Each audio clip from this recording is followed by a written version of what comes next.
Yes, Bad Black ebizibu byamuyitiriddeko nasalawo nanonyako Pastor Bugembe. Bad Black ebizibu byamuyitiriddeko nabwe kityo nasalawo nanonya Pastor Bugembe namutotolera ebizibu byaze ayisemu nokuba nti ensonga lwaki asazeewo okuba nti amunoonya emboozi eno kyegenda okuba nti tukutotolera asana olwekyo tula okalire tukwaniriza natera ku mukutu gwaffe omuganzi okumanyikiddwa nga Uganda Mukamuli amanya n'eddoboozi Pampita Ntambi Kimso number one rich boy Maxud Junior. Webale kuba nti osubscribinga gwe subscribinga nawe atanaba kuba nti osubscribinga ngamba kyekisera obeere nti osubscribinga yes wonna woli obeerenga yes amawulire gakutuukako ngenda kutumirako bakyali bange anti Eve ogamba otya then Dorin ogamba otya Dorin ali Saudi Arabia anti Eve oli Oman waliwo kyali wange abalala Dorin waliwo Florence naye mulabako nnyo waliwo Dorothy mulabako nnyo waliwo baba muyita kiyingi waliwo bakyali bange abatera okubeerako ennyo so mbatumiddeko olunaku lwaleero yes mwere kuba nti mukyapa n'abalala betumiddeko nja batumirako mu next hour mpolampola mwekumire wano mpolampola tujja sigala nga mbatumirako mpolampola bakyali bange abali ebweru olunaku lwaleero tukulisaze tukuleetere Bad Black ne Pastor Wilson Bugembe. Bad Black ano ku weekend yagenzeko ewa Pastor Wilson Bugembe namusisinkana obolya onatandika okuba nti amuliramu emboozi oba nebimuluma mpolampola. Bad Black tujukire nti yalokoka onatandika okuba nti akola church mpolampola naye church yete yakwatayo yes church yete yakwatayo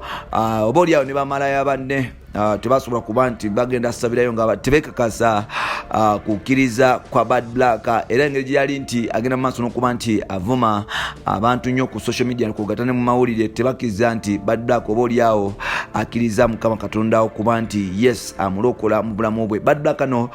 yes mukyala musiraamu naye ng'ate ye agamba nti mulokole. Olunaku lwajjo Bad Black yasinkanye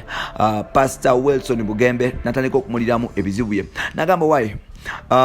mulimo gwange gwesibamu omulimo ogw'okutunda akaboozi gwesibamu sikyakola bulungi n'abantu abanzalamu abaana tebakyandabirira nkoledde gavumenti tensasula nina ebizibu nga nze omuntu so n'olwekyo nsazeewo kuba nti nkunoonyako omusajja wa Katonda oba oliawo onteekeko emikono gyo onsabire nziremu okuvimba. Bad Black agamba nti buli musajja gwayaganza yagenda takyafuna bakasitoma ne bagezaako okuba nti akola obusolosolo ku social media bamulabe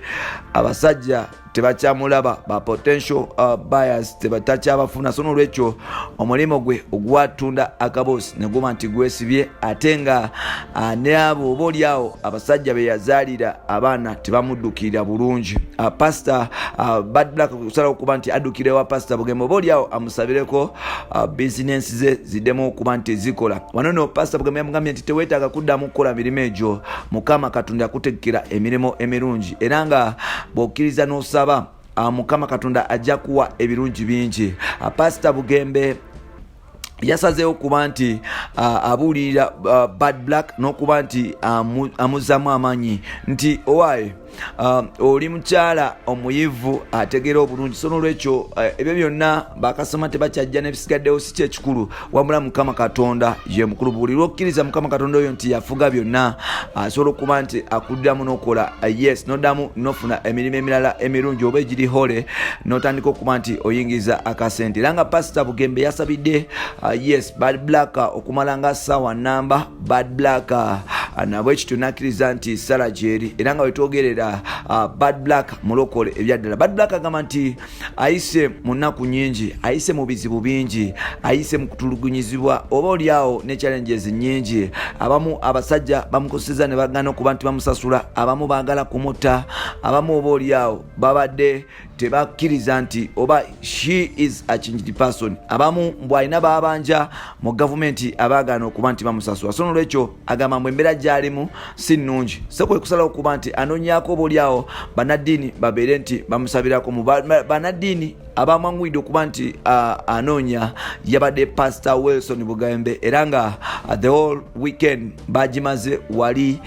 Nansa na Kabulengwa mu estate za Wilson Bugembe yes era nga Bad Black yavuddewo nga musanyufu Bad Black agamba nti takyali musiraamu mulokole owaddala era nga abalokole bo bamusabira ebintu bino ebiterera so talina nsonga lwaki abaali obaoliawo yesiba mu Buisiraamu ng'ate obulokole obumukolerawo buli sono lwekyo yasalawo kuba nti akyuka oba akyusa eddiini nga wetwogerera musiraamu. Yagezaako okukola chachi ye teyakwatayo yagwa asono lwekyo yasazeewo kuba nti yegatta ku Light the World Church eya Pastor Wilson Bugembe nge eri wali Nansana. Of course Bad Black agamba nti ye yes tekisera okuba nti anyiikira mu kusaba n'okuba nti emirimu emibi agivaamu oba oliawo atandika okuba nti aweereza Mukama Katonda. Atugamba nti yogayoga Bad Black naye nga Mukama Katonda tebamuzanyirako.